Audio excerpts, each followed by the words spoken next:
Urban Crag Climbing Center is a rock gym located in Dayton, Ohio, with 8,000 feet of textured and sculpted vertical terrain ranging from 28 to 56 feet. For more info, go to urbancrag.com or call 937-224-CRAG.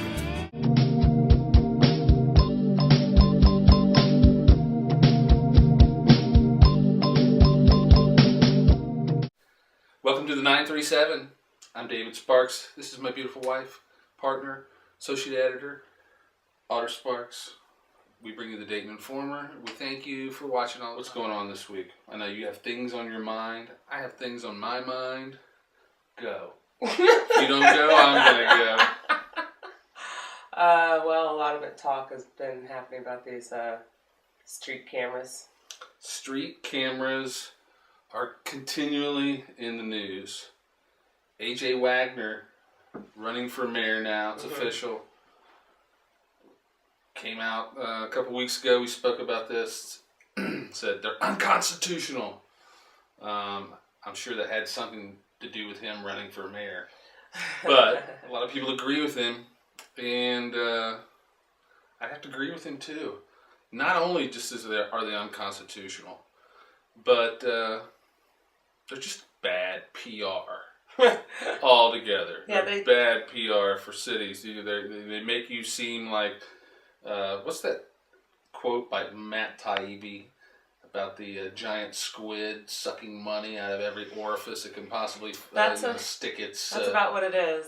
That's what it makes government seem like. Yeah, we're told it's for our safety. And it's sure, there is some, let's be fair, there is definitely statistics that say traffic accidents have lowered in different spots, and that's a good thing. Mm-hmm.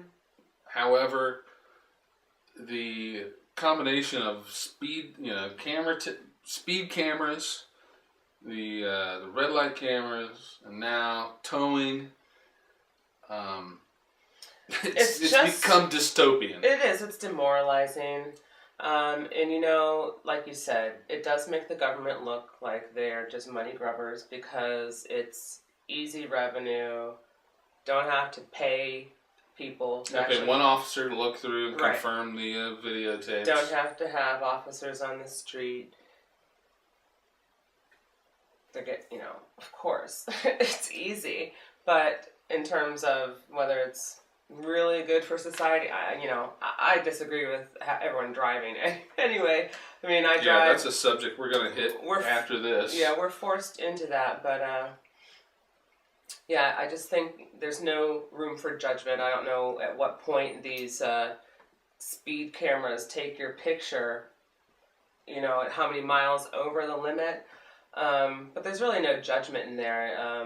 When you have a human being doing the job, there's other things to take into consideration, whether it's reckless driving, what the weather conditions are, various other factors. So, obviously a camera can't do that. It takes your picture and then a computer is going to send you a thing in the mail and you're going to pay it. Because it's a most people don't have the means to go forth, challenge things in court. Right. And so they pay it. Or take the time off that it takes. You lose more money when you go into court. And the government knows this as well, that most people aren't going to challenge these things. And it's a huge revenue stream from what I understand. Mm-hmm. So, but even more, I think, let's talk about what this lady says. Mm-hmm. I told you about Marianne Stanley. Marianne, I looked her up on Facebook. I think she's an attorney in Dayton, and I think she writes some stuff for the City Paper.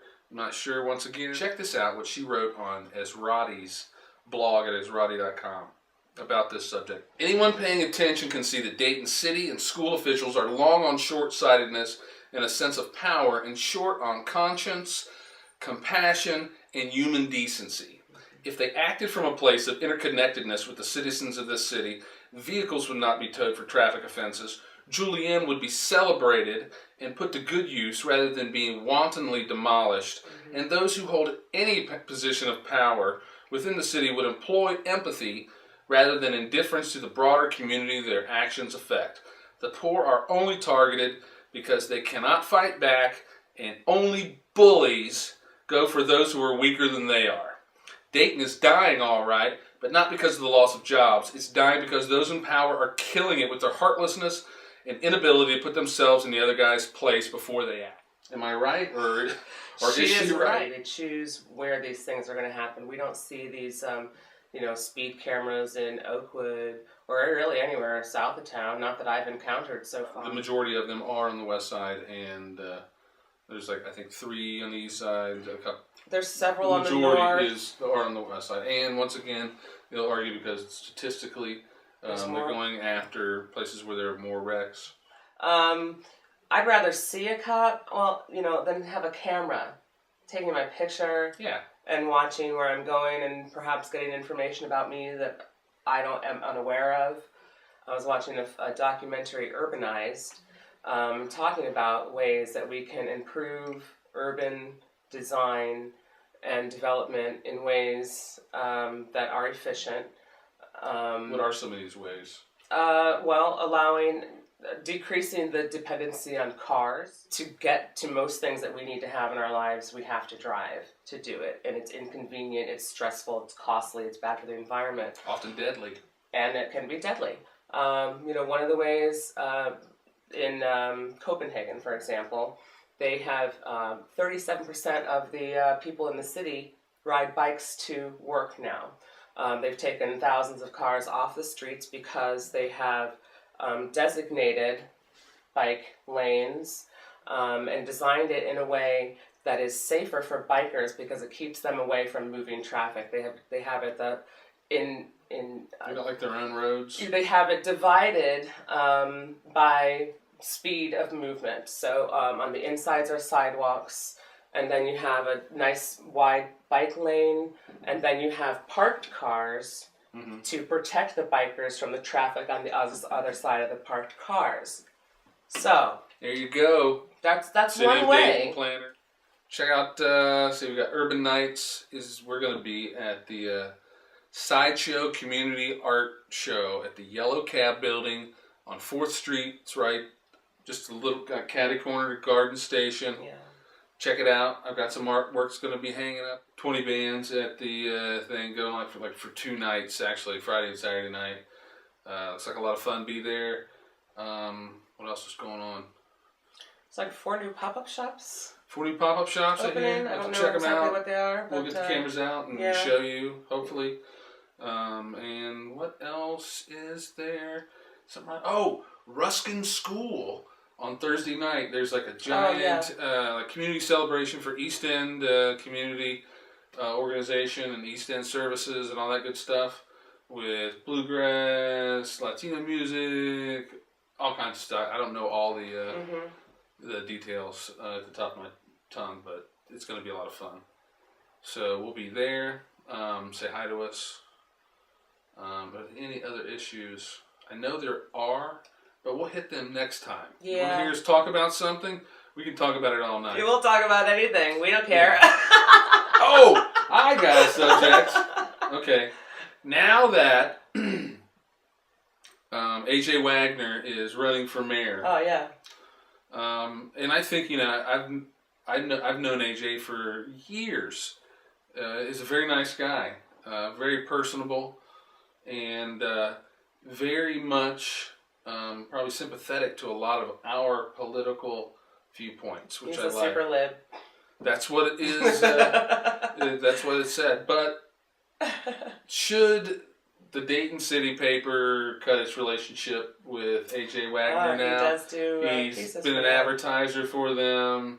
He does editorial pieces. And this week, the biggest softball interview I've ever read in a long time by not someone who was really coming at it, I think, journalistically. Right. It's more like, what are your greatest strengths? A really weak softball article. So, Dayton City Paper, if you're gonna do politics with AJ Wagner or anybody else, do it. Give everyone equal space. And go at them. Ask them tough questions. Come on, nobody does. No one wants to read a bunch of softballs. Oh. That's what we're all sick of. And we need. That's why the media sucks. We need. Because softball. Yeah, we need journalists to ask the hard questions. They quit doing that, and we need that again. Yeah, we're gonna. And it's just a bunch of BS, and it just makes people be more turned off. Yeah. Reading junk like that. Yeah. So.